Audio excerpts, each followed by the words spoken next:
Next, I'll talk about ulnar nerve versus median nerve palsy manifestations. So ulnar nerve would be supplying total of 5 muscles, and these are adductor pollicis. Adductor pollicis is the graveyard of the ulnar nerve. I mean, all the muscles related to the thinner part would be supplied by the median nerve, but one that is supplied by the ulnar is the adductor pollicis. Then is hypothenar muscles are supplied by ulnar. So median is for the thinner, and ulnar is for the hypothenar muscles. The only muscle in the thinner part which is supplied by the ulnar nerve is going to be adductor pollicis. Then we have dorsal interossei. Dorsal interossei are going to be responsible for abduction. So right from first year of medical college, you are aware of PAD versus DAB.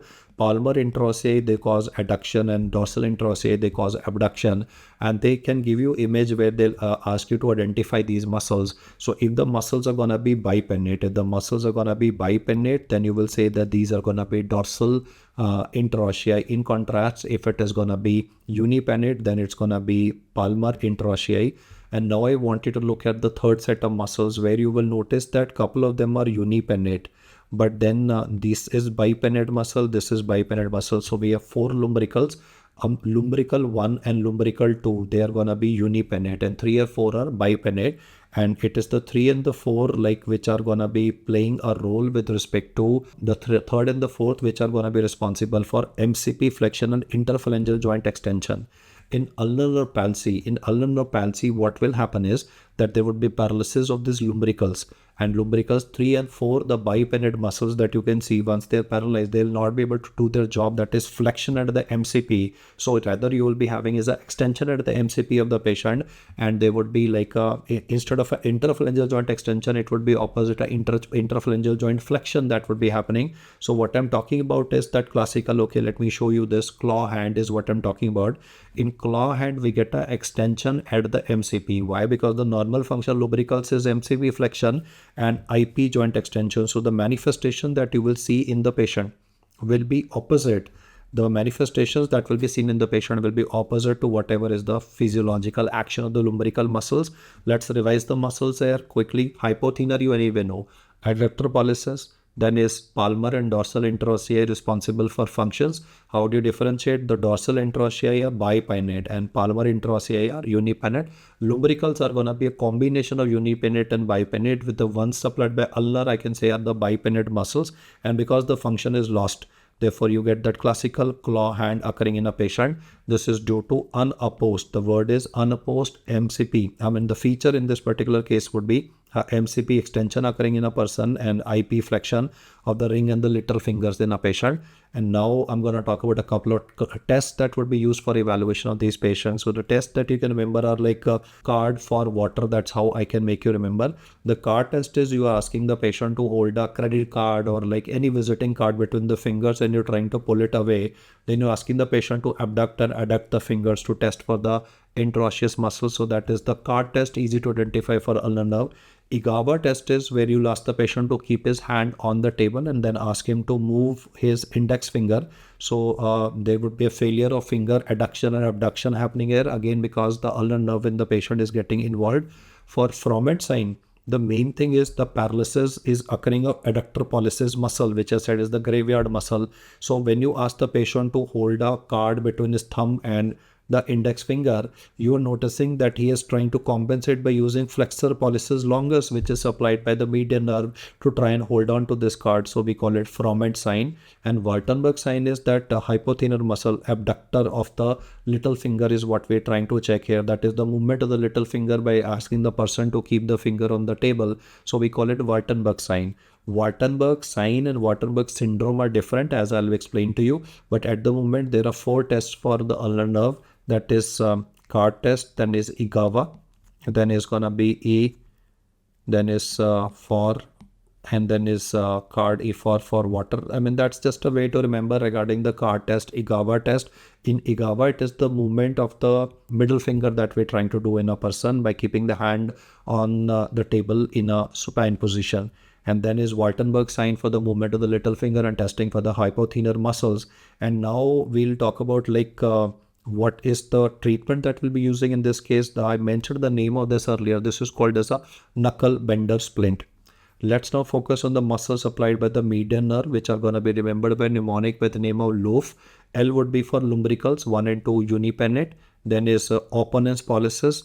Opponens pollicis helps you in counting, no? 1, 2, 3, 4 like that. Then is abductor pollicis brevis and flexor pollicis brevis. Next up is the median nerve involvement, and all the thinner muscles are supplied by the median nerve except for erector pollicis, which is going to be the graveyard of the ulnar nerve. Now, as far as the tests that are used for median nerve assessment or the findings that are seen, you will notice a peculiarity that alphabet P will be repeated again and again with respect to ape thumb or Oshnell clasp test or Benedict's Pope or pointing index per se. I'll give you rationale for each of them also. Like I can say for pen test, one of the muscles I had talked about was like opponens pollicis.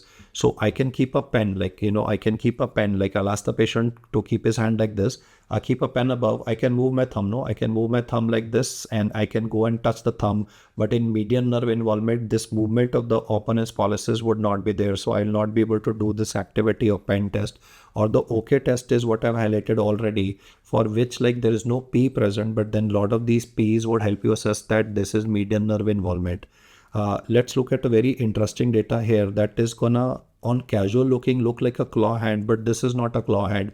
I told you claw hand is where there's an extension at the MCP joint and there's a flexion at the interphalangeal joints in a patient. Whereas here you can notice that, like I'll say like this, if you go to a temple, the Pandit ji will give you Ashirvad like this, or all over God is always giving Ashirvad like this. But if you look at Pope, the Pope would be the leader of the Christian world. So they tend to give their, they tend to give their Ashirvad something like the way currently I've shown on the diagram before you. So this is called as a Pope Benedict sign. Or also, in fact, one more interesting thing I can say is, because in this case, FDP, flexor digitorum profundus to the index and middle fingers is affected. We can interlock our fingers, but on whichever side the median nerve is involved, on that particular side, FDP, that is flexor digitorum profundus, will be paralyzed, and therefore the person's finger would be pointing like this. That is what we call as a pointing index. It is FDP that is involved. The FDP is flexor digitorum profundus to the index as well as to the middle fingers is usually affected, and that is the reason why in these patients you would be getting is the pointing index when you ask the patient to interlock his both fists at the movement. The main message is ape thumb. The reason why we calling ape thumb is because of the wasting, because there is a thinner muscle wasting. Like apes, they don't have their thinner muscle developed. That is why not able to read and write like we are able to do, especially the writing part. So thinner muscle wasting is one component that is going to be highlighting the ape thumb aspect. Then is the Pope Benedict sign. That's mainly because of the inability. The FDP to the index and the middle fingers is the one that is getting affected now. So this rationale will explain both of these manifestations that you can see here. Whether I say Benedict's Pope sign, or I say the word pointing index, both of them are explained by the rationale that I've currently explained. Then pen test is what I demonstrated before you, and the OK test is again because if you ask the normal person to make a OK sign, there can be a flexion occurring at the distal interphalangeal joint, but because the muscles which are supplying this are getting affected, so you can notice that flexion part is much more subtle, and the OK sign is converted into a pitch that basically affects basically explains that it is a median nerve involvement. Now, as far as the causes of carpal tunnel syndrome are concerned, there are so many causes that they become very difficult to remember. So my opinion would be to use a mnemonic for it. We use that hard tap. So let's just deploy this hard tap mnemonic as well so that we can remember it. H would be for hypothyroidism, where we have myxedema at flexor retinaculum that can affect the median nerve. Acromegaly, the soft tissues growth that is occurring due to somatomedians. Then is R is rheumatoid arthritis due to rheumatoid nodules and diabetes mellitus. 4 hardcore medicine causes: hypothyroidism, acromegaly, rheumatoid arthritis due to rheumatoid nodules and diabetes mellitus cause carpal tunnel syndrome. Then is obviously trauma. The trauma he will ask you mainly with respect to which bone. So your answer is Colles and lunate dislocation that can contribute to pressure on the distal part of the median nerve. Then alphabet T is also for that IT worker. The T alphabet is coming 2 times, trauma and IT worker. Then A is for amyloidosis, that is gonna squeeze the amyloidosis. In fact, I can say 2 times. One is obviously that amyloid protein deposition with respect to the median nerve, and second, even in hemodialysis patients, we read about not only dialysis dementia but even development of carpal tunnel syndrome due to beta 2 amyloid deposition. The P is for the pregnancy part. So these are like heart type are the causes for development of carpal tunnel syndrome. As far as the clinical manifestations are concerned, I mean, why would carpal tunnel syndrome patients come to us? So motor manifestations obviously matter, but what brings the patient to the doctor is mainly pain. So I can say like in our hands, 3.5 fingers are supplied by the median and 1.5 by the ulnar nerve. So it is like most of the time the complaints of this IT worker, like this lady, she recently conceived, or it's like an IT worker, he's keeping his hand in a particular position on the mouse only, no? So the particular position of the hand being kept on the mouse for long duration of hours can contribute to this carpal tunnel syndrome manifestations, where the patient would be having pain and numbness on the lateral 3.5 fingers. I'll repeat that again. I would say the medial 1.5 fingers by the ulnar nerve from the sensory perspective, but here pain and numbness on the lateral 3.5 fingers would be described.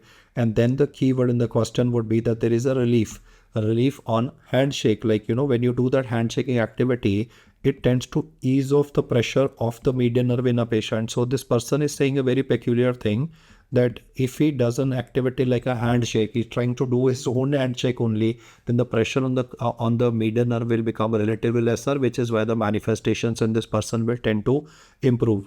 Now what you will do here is, one, you will be doing the Tinel sign. In Tinel, you will be doing a tapping. So when you tap on the area where the flexor retinaculum is present, then the pain in the person will tend to worsen. Another test that you will do in this patient is Phelan sign. The image of Phelan sign will come up in like couple of minutes from now. It is like a reverse namaste that we're doing in a patient, but that Phelan is again like you are exaggerating the wrist flexion, so that's gonna squeeze the median nerve, and therefore the manifestations will become prominent in a patient. And then you can ask the patient to do this counting 1 2 3 4. So there would always be a weak thumb opposition that you notice.